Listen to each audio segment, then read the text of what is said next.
ह्या 5 भीती तुम्ही आजच मनातून काढून टाका.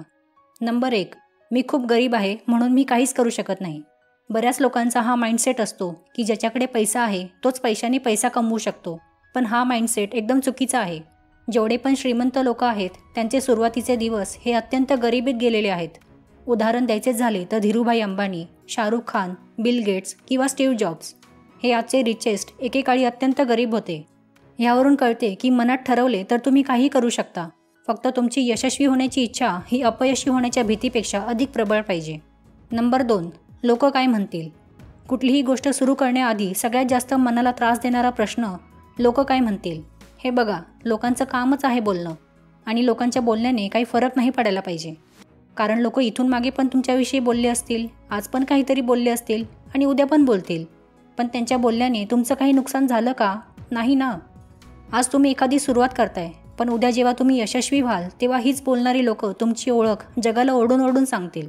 म्हणून हा विचार करणं सोडून द्या की लोक काय म्हणतील. नंबर 3, वयाची भीती. खूप लोकांना मनात असं खूप काही करायची इच्छा असते. कोणाला स्वतःचा बिझनेस करायचा आहे, कोणाला स्वतःचा छंद जोपासायचा आहे. पण आता माझं वय झालं, मी कसं काय करू असा विचार करून मनातल्या इच्छा मनातच मारून टाकतात. एक गोष्ट लक्षात ठेवा, कुठली गोष्ट शिकण्यासाठी किंवा सुरू करण्यासाठी वयाचं बंधन नसतं. फक्त तुमची इच्छा पाहिजे. कुठलीही व्यक्ती कुठल्याही वयात स्वतःला बदलू शकते. त्यामुळे ही वयाची भीती मनातून काढून टाका. नंबर 4, व्यक्तीला गमावण्याची भीती. जगात अशी कपल्स पण आहेत की त्यांचा पार्टनर काही चांगलं करायला बघत असेल तर ते त्यांच्या पार्टनरला अट घालतात की तू असं काही केलं तर मी तुला सोडून निघून जाईल. आणि ह्या गमावण्याच्या भीतीमुळे एक पार्टनर आपल्या सगळ्या इच्छांना मारून शांत बसत असते. पण खऱ्या प्रेमात नेहमी एकमेकांना पुढे चालत राहण्याची प्रेरणा द्यायला हवी. पण जिथे प्रेरणा न देता तुमचा पार्टनर तुम्हाला म्हणत असेल मी तुला सोडून निघून जाईल, तर त्याला म्हणायचं उद्या जायच्या ऐवजी आजच निघून जा.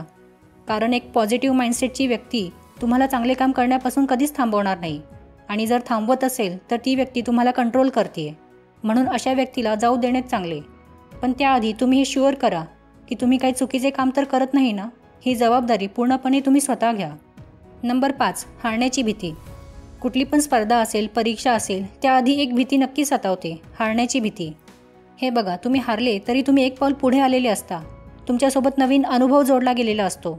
जगातले जेवढे पण यशस्वी लोक आहेत त्यांनी त्यांच्या लाईफमध्ये खूप फेल्युअर अनुभवलेले असतात. तेव्हाच ते यशस्वी होतात. अशी कोणतीच व्यक्ती नाही की जी फेल न होता यशस्वी झाली आहे. त्यामुळे हारण्याची भीती मनातून काढून टाका.